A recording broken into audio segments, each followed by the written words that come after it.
తెలుగు వారి number 1 choice Telugu matrimony. కడపలో TDP Mahanadu బహిరంగ సభ సందడిగా జరుగుతోంది. పెద్ద ఎత్తున చేరుకుంటున్నారు టీడీపీ నేతలు, కార్యకర్తలు.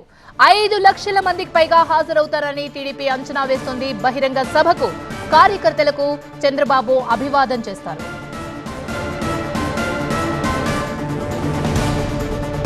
కడప జిల్లా నుంచి 2 లక్షల మంది, రాష్ట్రం నలుమూలల నుంచి 5 లక్షల మంది వస్తారని అంచనా వేస్తుంది. అంచనాలకు తగ్గట్టుగానే భారీగా ఏర్పాట్లు చేసింది టీడీపీ. ఈ సభా వేదిక నుంచి ప్రభుత్వ విజయాలు, లక్ష్యాలను వివరించబోతున్నారు సీఎం చంద్రబాబు.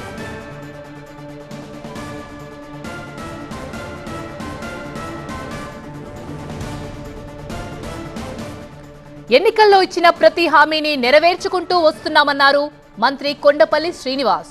రాష్ట్ర అభివృద్ధిపై ఇవాల్టి సభలో సీఎం చంద్రబాబు దిశానిర్దేశం చేస్తారన్నారు కొండపల్లి.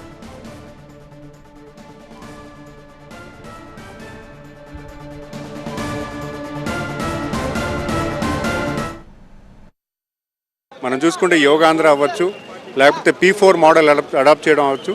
అంతేగాని గ్రామీణ ప్రాంతంలో ప్రభుత్వం చేస్తున్నటువంటి మంచి పనులు ఏవైతున్నాయో ప్రజలకు చేరవేస్తూ ప్రజల్లో ఉన్నటువంటి సమస్యలు కూడా మనం అనుకుంటున్నటువంటి 15% గ్రోత్ రేట్ ఏదైతే ఉందో దానికి కార్యాచరణ చేయాలంటే ఈరోజు పబ్లిక్ నుంచి కూడా ఒక మంచి సపోర్ట్ రావాలి. పార్టీ వర్కర్స్ ద్వారా మెసేజ్ కన్వే చేయడానికి ఇది ఒక మంచి ప్లాట్ఫామ్ అని నేను అనుకుంటున్నాను. ఎందుకంటే నేను మొదటిసారి ఒక మంత్రి హోదాగా, ఒక ఎమ్మెల్యే శాసనసభ్యుడిగా ఈ మీటింగ్ అటెండ్ అయ్యాను. నేను మొత్తం సెషన్ అంతా వింటుంటే చాలా మంచి మెసేజ్ పబ్లిక్కి గౌరవ ముఖ్యమంత్రి వాళ్ళు ఇస్తున్నారని నేను భావిస్తున్నాను. సో ఖచ్చితంగా వాళ్ళు చెప్తున్నటువంటి ఏవైతే ఉన్నాయో వాళ్ళు డిస్కస్ చేయడానికి కూడా ఆస్కారం ఉంది. అంటే వాళ్ళు సెల్ఫ్ క్వశ్చన్ కూడా వేసుకోవాలి.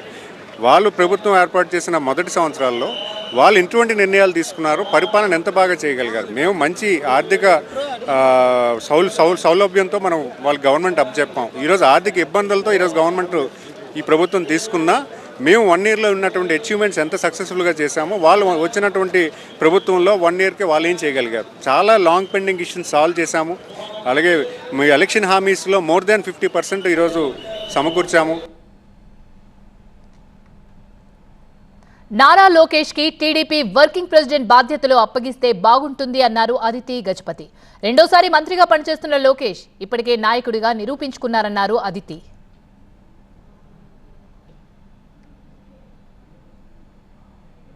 యువతను మనం ప్రోత్సహిస్తున్నాము. లోకేష్ గారు ఆల్రెడీ ట్రైడ్ అండ్ టెస్టెడ్ అనమాట. వారు ఆల్రెడీ పంచాయతీ రాజ్ మినిస్టర్గా సక్సెస్ఫుల్ మినిస్టర్గా చేశారు. అలాగే ఆపోజిషన్లో భయం లేకుండా నిర్భయంగా అన్ని దాడులు, కేసులు అన్ని విధాలుగా ఎదుర్కొని సోషల్ మీడియాలో ఎన్ని అవమానాలు చేశారో మనందరికీ తెలిసిన విషయమే. అండగా ఉంటూ పార్టీని ముందుకు నడిపించగల లీడర్షిప్ క్వాలిటీస్ ఉన్న నాయకుడు. అయితే ఇటువంటి నాయకుడిని డెఫినెట్గా మనం ఒక వర్కింగ్ ప్రెసిడెంట్గా చేయాలని మేమందరం కోరుకుంటా ఉన్నాం. తెలుగు వారి నంబర్ 1 చాయిస్ తెలుగు మ్యాట్రిమోనీ.